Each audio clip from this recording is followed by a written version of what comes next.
Welcome sa Thirst 2.0 na kung saan ay mapapakinggan ninyo ang mga trending topics sa politics, issues sa showbiz. Kaya naman kung hindi pa po kayo nakaka-subscribe, i-subscribe nyo na po yan. And please, pakisama naman ang notification bell para lagi po kayong updated sa mga balitang napapanahon.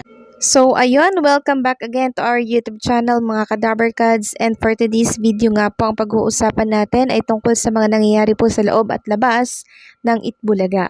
So una, narito ang Battle of the Noontime Big Prizes as of Tuesday, October 15, 2024, Itbulaga versus It's Showtime.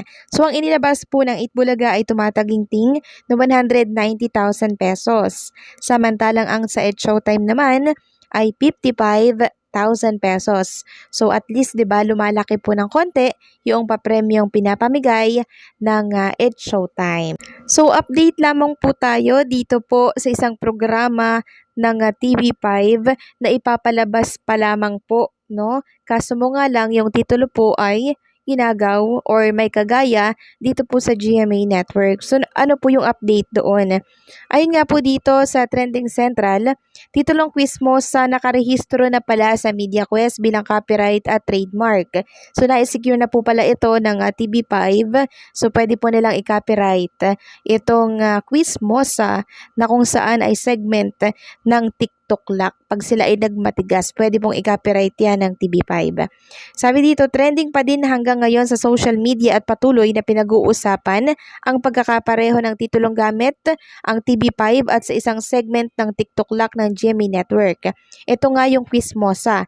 Kinausap ng Abante News Online ng isang involved sa Quizmosa ng TV5 at ang napag-alaman nilang ang Quizmosa ay registered under Signal Media Quest Ventures at copyright and trademark. May kinausap din silang taga GMA Network at ipinaalam sa kanila nakapareho ng title ng new game show ng TV5 ang title ng new segment ng TikTok Lock at sinabi rin nila ang isinagot sa kanila ng taga TV5 na registered under Signal Media Quest Ventures at copyright trademark ang Quizmosa at ipapaalam nga raw nito sa producers ng kanilang pre-noontime show ang tungkol doon. And katunayan po niyan, magkakaroon po ng MediaCon live stream of TV5 newest afternoon quiz talk show. October 16 po yan, Wednesday 1 p.m.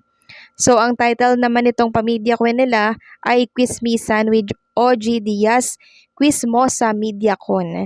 So, Quizmisan lang yung title for Mediacon pero Quizmosa pa din po. Ha, ulitin ko lang, Quizmosa pa din. And mayroon kasing mga nagsasabi na pinalitan na daw ng TV5 yung titulo at ginawang Quizmisan. Hindi po, no? Quizmosa pa din. Ayan po, Quizmosa Mediacon. Sabi nga dito ni LM Entertainment, FYI Quizmosa pa rin po ang title. Ang Quizmisan with OG Diaz ay title lang ito ng Mediacon na mangyayari bukas October 16, 2024, 1 p.m.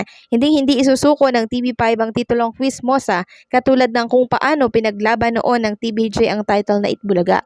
Yes, hindi po isusuko ng TV5 ang Quizmosa lalo't sila po ang nagparehistro nito. Sa kanilang channel yan sa MediaQuest Ventures. So, kung merong mag-a-adjust dito, hindi po ang TV5, kundi yung Kapuso. No, Kapuso na hindi naman po alam kung nakarehistro din ba yun.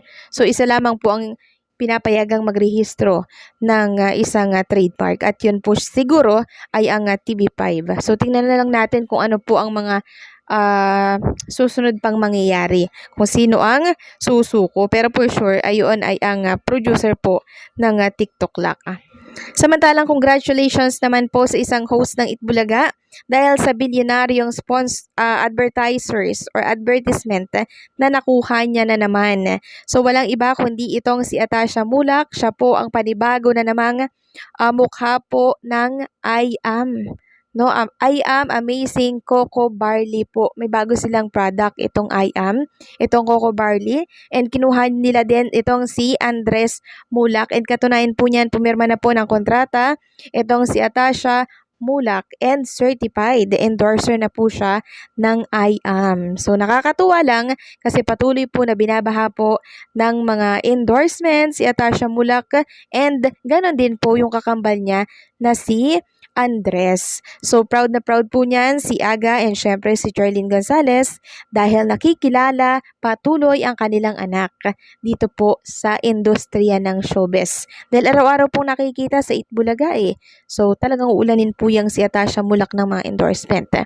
Samantalang isang SQ naman po ang humihingi muli ng tulong kahit daw po magkano. Ma-appreciate na namin, salamat po. So si Samantha Rescal po ay muling kumakatok ang puso sa ating lahat dahil kulang pa po yung pang-bills ng lola niya po para po sa hospital. Kaya kung meron man pong ibang bansa dito, nakakaluwag-luwag, eto po ilalagay ko po sa inyong screen yung QR kung saan ay pwede nyo pong i-scan lang yan and diretso na po yan sa account ni Samantha Rescal sa GCash. Maraming salamat po sa patuloy na tutulong at tumutulong pa po dito po kay Samantha Rescal. Tulungan po natin siya mga Kadaber Kads, no?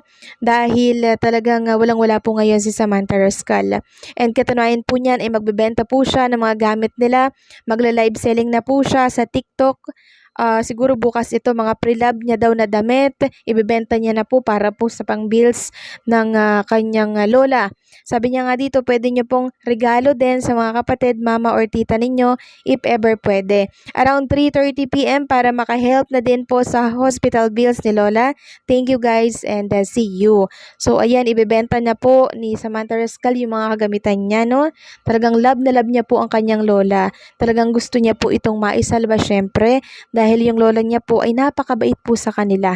No, napakabait, maalaga po. Kaya sino naman po ang apo na hindi po magpapakita ng pagbalik na kabaitan po dito kay Lola Cory.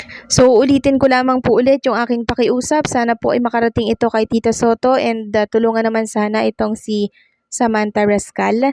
Sana makaabot po itong aking vlog kay Tito Sen na tulungan naman no itong si Samantha Rescal dahil walang-wala po talaga itong si Samantha Rescal. Kung ano-ano lang po ang binibenta niya para po meron silang pang hospital bills dito po kay Lola Cory. Kaya please, kung meron man pong nakakilala kay Tito Sen, malapit kay Tito Sen dito, baka pwede naman pong pakilakad naman po si Samantha Rescal kaya Tito Sen. Malaking tulong po yun. And Diyos na po ang bahalang magbalik nun, mga Kadaber Kads.